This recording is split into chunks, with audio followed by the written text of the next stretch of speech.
You know, the reason a lot of people never fulfill their life destiny or their life dreams or calling is because they do not invest in their self. I'm telling you, you have to invest in you every single day. You know, and if you look at your life as a whole, there's a spiritual side, a physical side, an emotional side, a financial side. A lot of people are limited because of their physical nature. They can't do what they feel they're called to do. The financial side, they can't do because of finances. You know, you have to equip yourself on a daily basis. You have to invest in your life. You know, I talk to so many people who have so many great dreams about launching a business. They want to launch a ministry. They want to do something on the side. They want to create. And they say, I'm struggling. And I always ask them, well, what is your weakness? Attack your weakness. Is it your gift? Is it a talent? Is it finances? Is it health? Do you have fear? You know, what is holding you back? Go after, attack your weakness. See, so many people want to move forward in their life,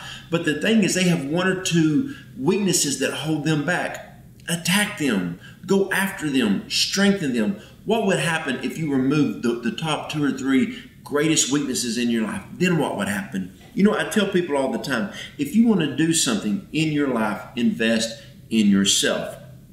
Invest time into your dream. Invest time into your gifts and your ability. Sometimes people are in certain fields in life. They have certain vocations that they're not the leader in their region, but the person that is the leader in their region, you know what, they're not sharper than them. They just develop their self more. You know, let me ask you, what do you want to do? Do you want to launch a business in a certain field? Do you want to start a certain type of ministry? What do you want to do? Well, let me ask you this. When is the last time that you read a book on that subject?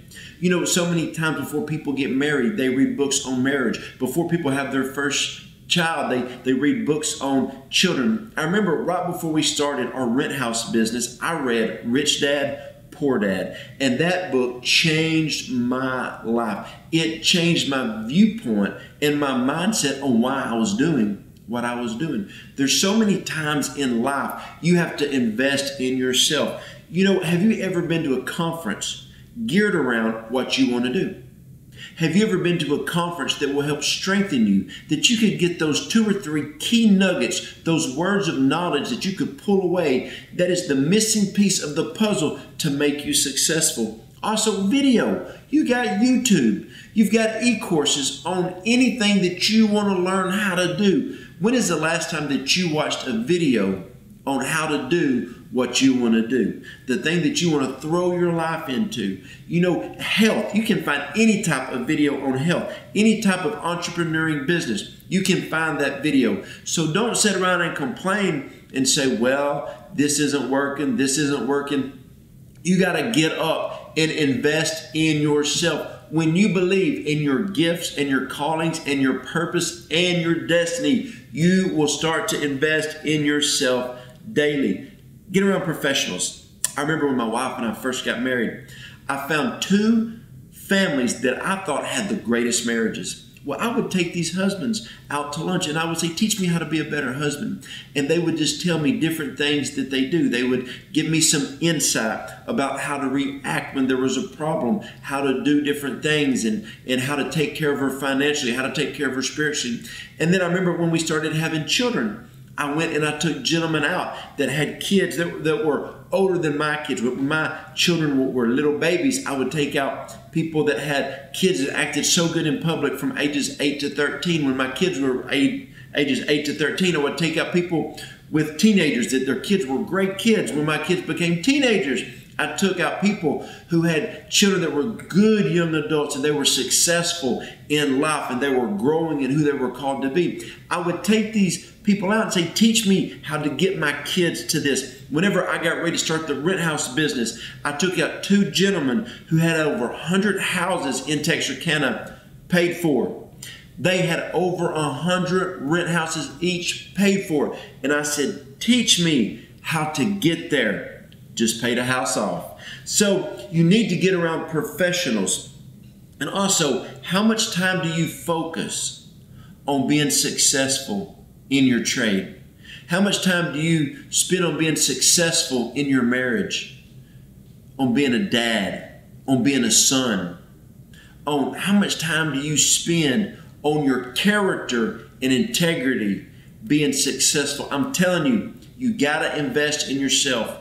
I'm tired of people around me complaining about why they're not successful. And I ask them these questions. How much time do you spend on yourself, on getting your emotions in the right place? And the last piece of advice is something a man that I have a lot of respect for told me 15 years ago. He said, Jojo, this is the number one thing that I ask of you in your life. And he said, this is one of the number one things that your wife will really value about you. And I was listening. He said, you need to become an expert in your field. And he said, when you become an expert in your field, everybody else in that field will respect you.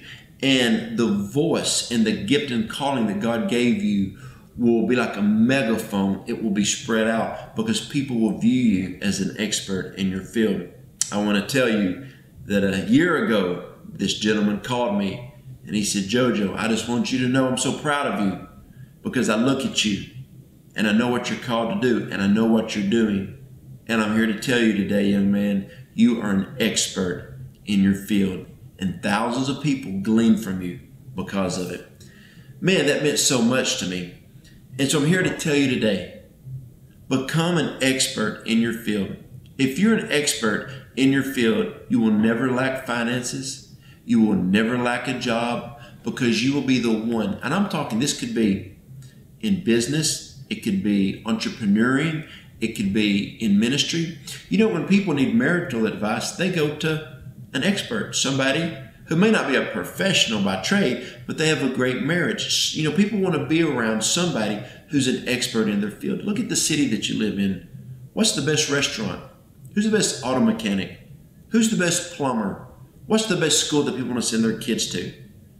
Be an expert in your field and invest in yourself daily.